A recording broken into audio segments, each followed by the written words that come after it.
It's supposed to be lawn mowing day today. And I'm at my house. I'm at the property. But instead of mowing the lawn, look what I have to now deal with. Look at this, guys. After already dealing with a tree falling one time, and you see that brand new chimney right there, having to get that replaced for $1,700. Guess what happened? Another tree, another huge part of the tree then fell off, man. Look at this. Look how big this is, man. This is exactly how it looked the first time. And now another piece has fallen off. Look at this. It then knocked out my window. This piece was like inches away from breaking this glass. Luckily it didn't break the glass. Let's hope the window can be put back in, because right now, you know, totally ripped out my power lines. I had to call ComEd yesterday to stop for emergency to cut the power off, because it was just a live power line on the ground. And ComEd came and they said before they can hook the power lines up, I have to reattach this pole. You know what I'm saying? Look at this.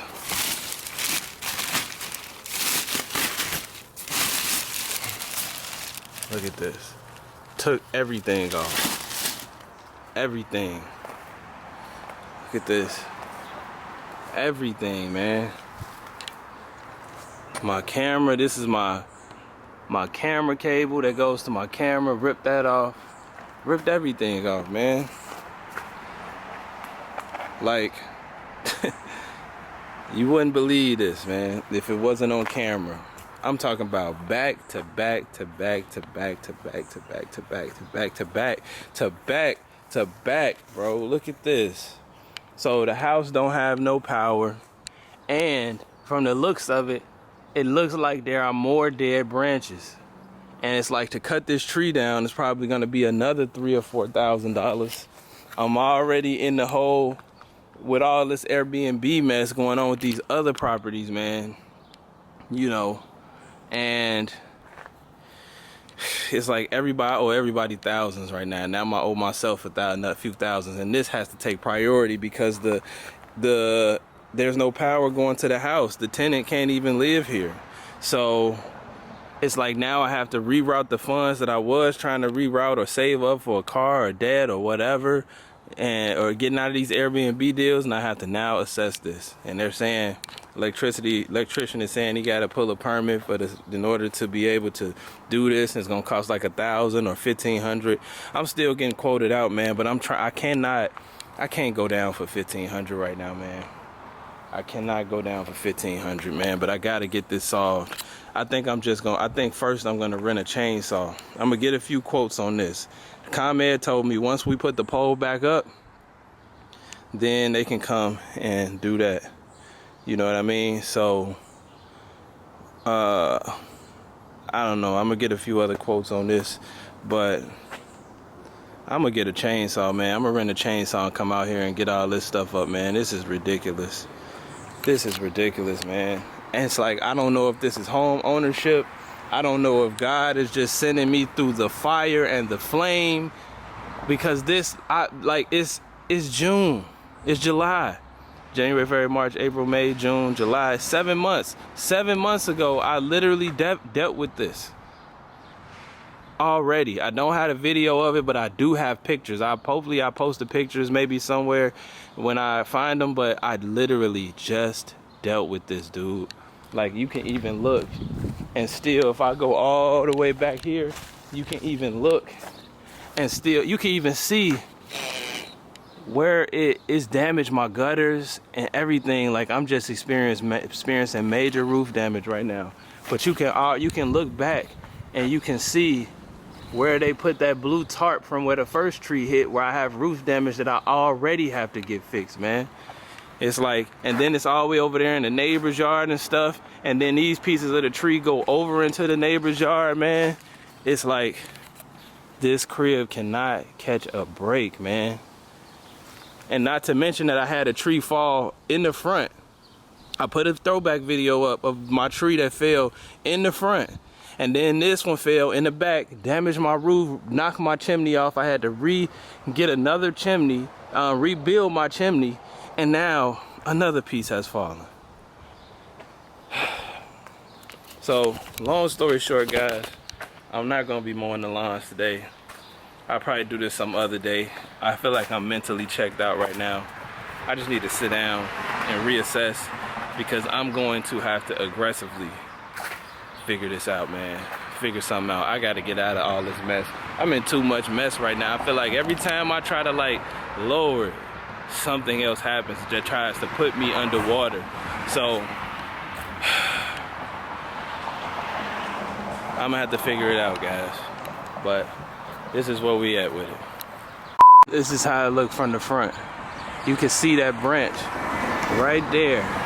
And it's like I can't get on the roof right now to see if the roof is actually damaged even more besides the gutters, because that branch, the way it's looking, I don't see that branch falling without hitting the roof. Luckily it didn't knock my chimney down, but I just don't see it. All right, what's going on, y'all? So y'all see how the day got started, man. You know, but right now it's like I can't even really dedicate too much extra emotion to that right now, because I still got a job to do, which I'm on the way to right now. There was a guy that scheduled with me about a few weeks ago and asked me if I could help him move around the same time actually as that other guy scheduled to his moving job. This guy scheduled this one as well, so I'm on the way to that right now. And I told him, like, you know, hey man, I had XYZ going on with the house, because honestly I didn't even know if I was gonna be able to do this, how I was gonna pull it off, because what I do is I just say yes to the job. When they ask me, I try to do a brief overview, like a brief, foresight, to be like, do I see myself being able to pull this off short notice? So the last job I took and this job, I kind of decided yes, I would be able to somehow figure out the logistics, right? So once all this stuff came about and I realized I still had to do the job, I'm like, okay, let me try to rally the troops. I called everybody. I called my brother, I called my homie Chris, I called everybody. And nobody was able to do it. So I looked at the video. I'll insert the video somewhere around here at some point. Alright, we have the same bed to move from the last place, nightstand, lamp, desk, chair, this TV stand with the TV, and then we got coffee table, TV, no stand, couch, which is pretty small, and then table with chairs. But I looked at the video that he sent me and I was like, hey, this doesn't seem like a bunch of stuff. You know what I'm saying? We had moved this guy before, and it seems like it won't be too much. It seems like I can handle it by myself is what I'm saying. So I made a decision to tell him, like, hey, I think my partner bailed on me, but I think I can handle it myself. And so for this little studio bedroom apartment with these few items that I'll get that you'll see in the video, I charged him $250 for that. Now I'm on the way to the U-Haul place right now to get the U-Haul, which is $20 for the rental and $1.09 per mile. So I decided to drive, because it's a 42-minute drive from my house to this U-Haul. The U-Haul is 8 minutes away from his house. That's what I do. I try to find a U-Haul place close to the actual job site, so that way when I get done with it, I can just take it back and spend minimal minimal mileage, minimal cost on it. So the U-Haul is 8 minutes away from his actual starting point, but it's 1 minute away from his ending point where he's moving to. So I'm on the way to the U-Haul place right now to get that U-Haul. I'm just getting the smallest one they got. I believe it's a 10-footer. And then I'm gonna go move all this stuff in to the U-Haul, take it over there, unload it, and then return to U-Haul and be done, man, and get back to finish worrying about the this home issue. And what I will say though is this. So I got a good rapport with the tenant, right? So he's not really like, he's like helping me, with the resources that he can provide. Maybe being there when, ComEd gets there, whatever he can do, he's, been trying to help and stuff like that, helping me get everything situated. But essentially what I end up having to do was, I end up having to call ComEd last night to get the power cut off, because I'm like, there's a live cable going off in the backyard. So I called ComEd. ComEd came out and they told me, yeah, we're gonna cut the power off, but you have to get the this pole reattached. You know what I'm saying? So, but don't let these electricians screw you. The piece that you need probably costs about $5-10 at the store. All you gotta do is reattach this, screw the pole back into the wall, and we'll be able to hook the power back up. So I call my electrician, the only electrician I know, you know what I mean, that I've ever gotten, that I only have in my network. And so he comes out, and so he's like, he's talking about we're gonna have to pull permits and things like that. Now, mind you, I don't know what the real from the fake is. I don't know what the official, the non-official is, because I'm building these experiences in real time. You know what I'm saying? So after this, I'll be able to have insight on this. But right now, I can't tell the difference between light and dark right now with this. All I know is I'm not touching it, because this is a ComEd line, and this is like, like high voltage level potential stuff. So I just know I ain't touching it. But when he came, he's like, we got to pull permits and do all this and that. It might cost $500 just to pull the permit by itself. And, ComEd won't touch it until the permit get pulled and things like that. And he was like, man, basically you're looking at about another $1,000 to put it back up, to do everything and hook everything back up. So you're probably looking around like $1,500. And I'm like, man, that's crazy, because, and in my mind I'm thinking that's crazy because the ComEd guy specifically said, don't let nobody charge you $1,500 to do something that you only need this piece to do and them to put it up, but you still want to have somebody professional do it, because of the nature of the circumstance. But don't let them tell you it's $1,000, $1,500 and things like that. So when he told me that, I knew, like, man, maybe I shouldn't go with this guy, because I definitely don't have $1,500 to invest in this. So basically the tenant ended up calling me back, and this morning, once I left the house, taking a look at everything, he actually called me on the way back and was saying that the ComEd guy was there doing whatever he was doing, and that the ComEd guy actually can, do the job. He would just have to, essentially not do it on work hours, but he could do it.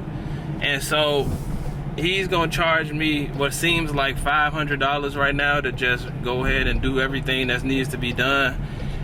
And then he can come right back the next business day and do on the clock on ComEd and reconnect the cables and stuff and get everything back working. And then what I'm gonna do is the tenant also has a chainsaw. I'm gonna borrow his chainsaw, and then I'm gonna go out there and chop that tree branch up and dispose of it myself, and we gonna get this done, man. Like, this morning seemed very discouraging, and I looked at the gutter.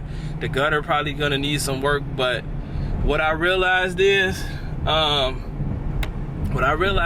that, yeah, man, I got to get out of these Airbnb deals, man, because one thing is, I own this house, you know what I'm saying? I have a mortgage out on this house, so whatever happens, I still got to take care of this house. So I need to, all energies that I'm leaking in, all the places where my financial blood is spilling, I got to reel all these resources in and focus this on the house so that I can really, like,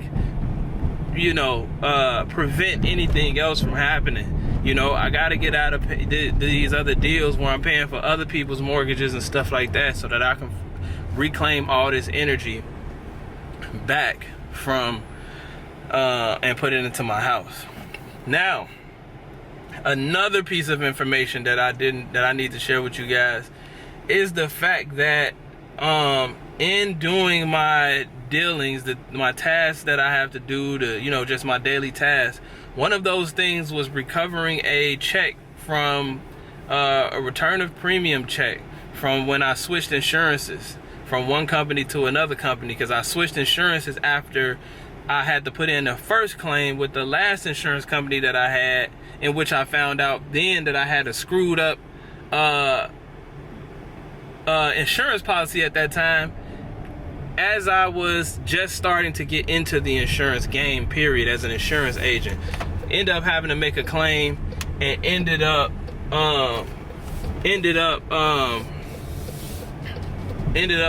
finding out that I still had to pay $1,700 out of my pocket for all the damages that happened, you know what I mean? And that was just to get everything to where it's at now, which is things still need to be done.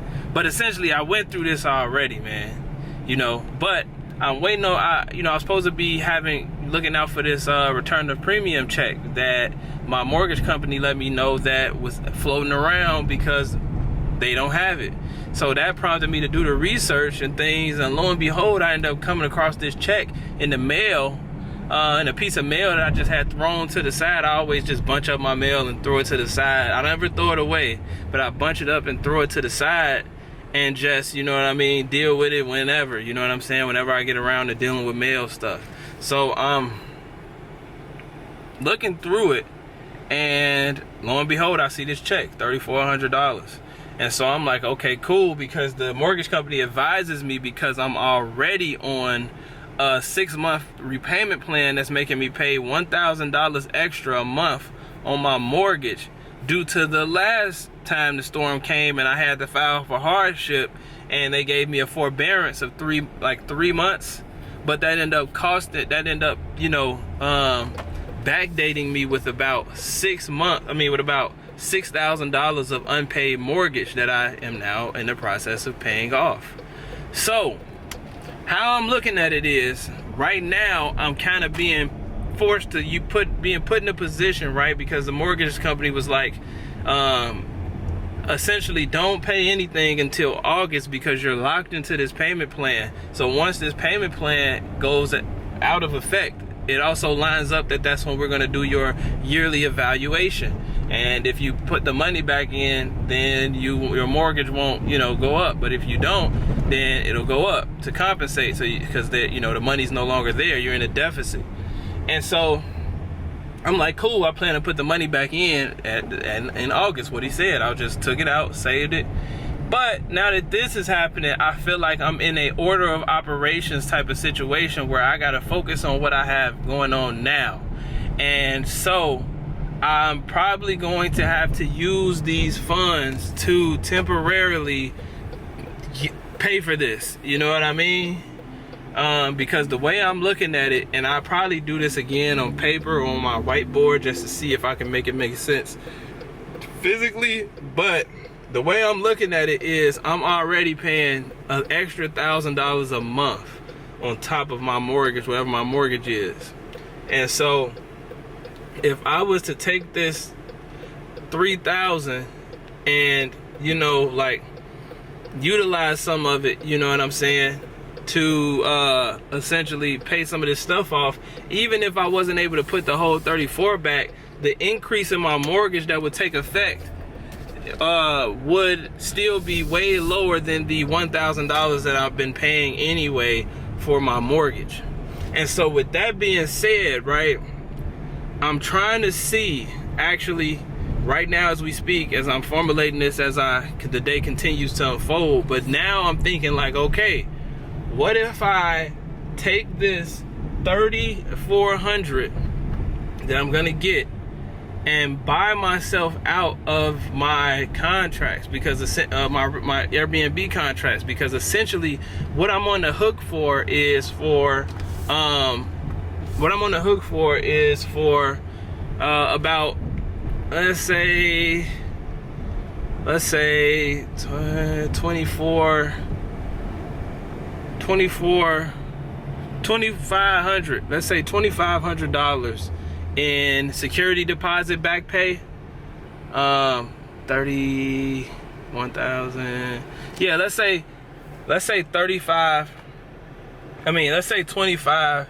Let's say $25,000 to $3,000 in security deposit back pay, right? But I'm also still $3,200 in debt with the unpaid rent situation that I still owe the landlord. But the way that I'm looking at it now is that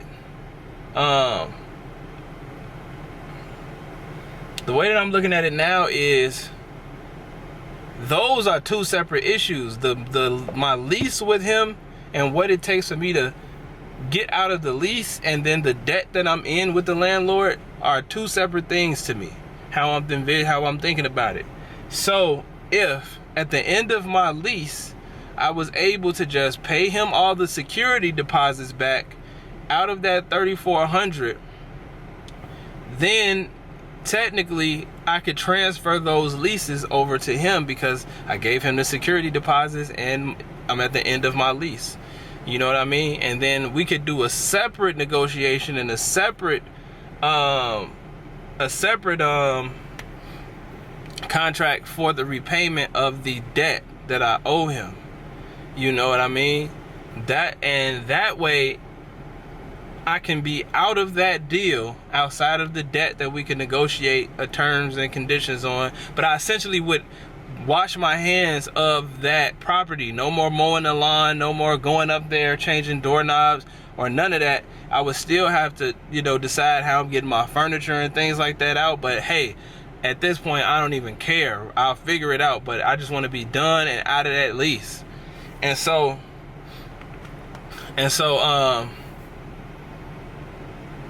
what that would basically do is get me out of that. But then obviously whatever monies that I did not put back into my escrow would cause my mortgage to go up by that much. But the way I'm looking at it is, even if I was to spread that even if they were to spread that payment out over 12 months, over the next year of my loan, or however they're gonna formulate it, it would only be like an extra $280 or something like that a month. I'm already paying an extra $1,000, so coming down from $1,000 to $280 while still having the opportunity to put that money back as time goes, sounds like it might be a smarter way to go. You know what I mean? Like trying to set up the underplay for the overplay. At least all my issues, my real estate issues, would be now centralized to one property. You know what I mean? And I wouldn't have to be worried about those Airbnbs and driving all the way to and from across town. I could just worry about and start centralizing my resources on fixing the house. Because at this point, with all these things happening to the house is taking a beating. And so I don't want things to continue to get worse by way of me rerouting all my small resources that I do have to this other property that I don't own, and then something even worse happens to my house and I may have to file another insurance claim or something. I just can't risk the property that I have a mortgage on actually getting worse.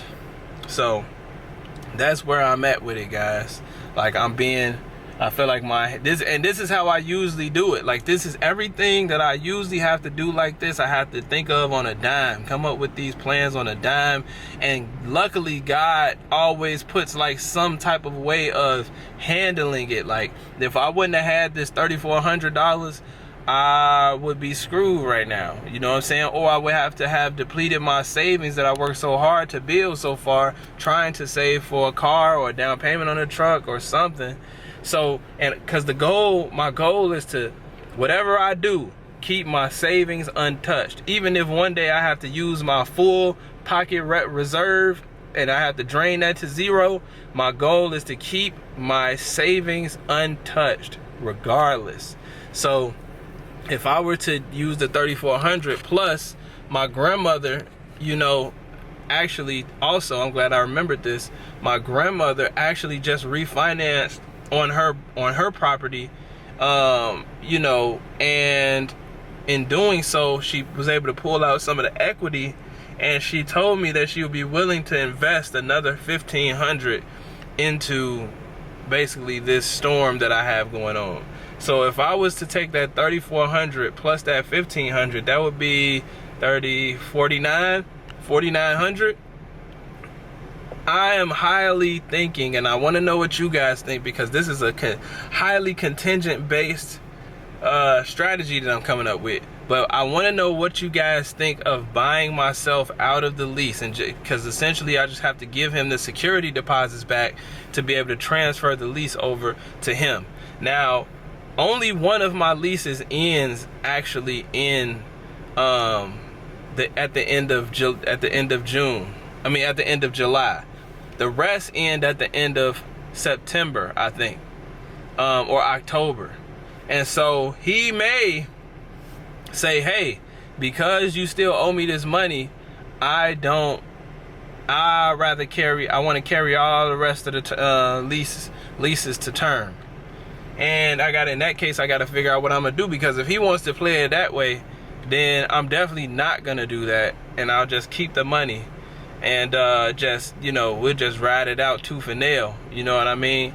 And I'll figure out another way. But right now, I want to see what you guys think about that, because I'm ready to be done. And I feel like I got blessed with the opportunity to just preside over almost $5,000. And I'm trying to see what will be the best way to kind of go about it, because I know that I need to fix my house, and I know the house needs attention, and I really want to be able to focus all my attention on the property that I own, because right now it's crying out for help. And I want to be able to get this tree, you know, because from the looks of it, I'm gonna have to trim this tree down. And so I want to be able to start slowly but surely routing funds to that before something happens even worse, or something happens to my neighbor's property, you know, or something like that, you know what I mean? So yeah, this is where I'm at, guys. This is where I'm at. But right now, I am parked. I'm about to get this U-Haul, and I'm about to go do this moving job, so I'll keep you guys updated on that. All right, guys, so I'm in the U-Haul right now. I got to the move around, I say 3:10 or so ish, and right now we got everything loaded up in the truck, and I'm on the way to the new residence, and it's now 4:04. So in less than an hour, we were able to load this truck up with all his things and get it over to and now I'm on my way to the other place, and it'll probably take about an hour or less to get everything up there. So it's looking like I'll be done with this job in about 2 hours time. So in 2 hours I would have made $250 minus you know, overhead. So you know, out of all the things that have transpired today, I would say this is probably one of the better things. This is like a small little silver lining for me, you know, still being able to make this money efficiently and being able to do it short notice without a partner, you know what I mean? And with the heavy things, he was still willing to help, and which was cool, which was nice. And you know, now we're on the way, you know, we're halfway done with it. So yep, that's where we're at with it so far. So once we get done with this, then I'll have to move towards phase 2 of, you know, figuring out all these things, man. But right now I also got to stop at a gas station to get some water, man, because I am definitely parched. But one thing I will say though is that doing this rep roulette / going to the gym, I don't know which one it is, maybe a combination of both, and also riding my bike, it's like my stamina is off the charts, man. It's like I'm just knocking these jobs out without getting tired. I still sweat and everything like that, but I'm not getting tired. The guy that I was just helping, he was tired and stuff like that, and I'm like, man, I'm not even warmed up yet. And to know that I was, you know, playing the Russian roulette in the rep roulette game, you know, and I was, my bad guys, to know that I was playing a rep roulette game and working on like shoulders and things like that, and seeing myself carry these things out and see like, oh, this is the practical usage of the things that I'm doing, right? It's really motivating me to definitely keep going and keep doing this stuff with the rep roulette and working out and things like that. But yeah, I'm gonna go ahead and grab this water real quick from this gas station, and then you know, I'm gonna go ahead and help him unload this stuff. So I'll keep you guys updated. It's raining a little bit, but a little rain ain't never stopped me, so let's do it. All right guys, so I'm back in the whip. It's currently 5:14, so in a matter of 2 hours I moved that guy out, moved him in, returned the U-Haul, and I charged him $250 for that, and then he gave me $100 tip, so I actually just made $50 from that.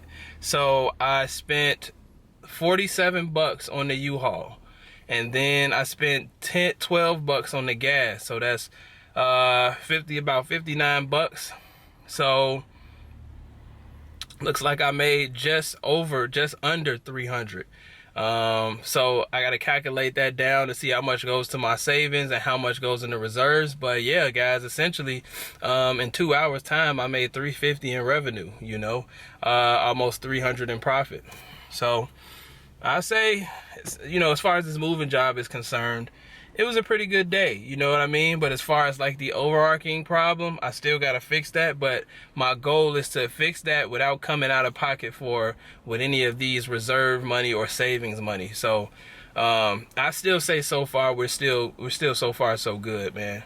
And considering I got that money from that premium return, and then I got that $1,500 that my grandma said that she would give me as a gift, we're looking like we might be able to actually handle our issues for once. You know, I'm still robbing Peter to pay Paul, but I'm not completely in the red. You know what I mean? I'm not completely destitute is what I'm saying. I still have money to be able to live, survive, you know, get things done, and also get some of these creditors off my back. So, and pay for these, and still having, you know, get out of this emergency situation that I'm in. So I'm not complaining, guys. You know, I'm happy to be alive with a life, capable limbs, arms and limbs, you know, still working, and just able to keep thugging another day, man. So that's what I'm gonna do. Ain't no need in crying about it. You know, most of my people don't even know this is actually happening right now. So, you know, and I got my granny's funeral this Friday, so there's that. And then yeah, man, it's like, you know, this is just what it's like. This is just a day in the life, man. I swear, if I wasn't recording this, you know, it'd be hard to believe that all this stuff is happening back to back. And I do want to say this, this is just the stuff that you've seen, man. I'm years off into this deal. So this is just within the last 2 months of my life that you guys have seen.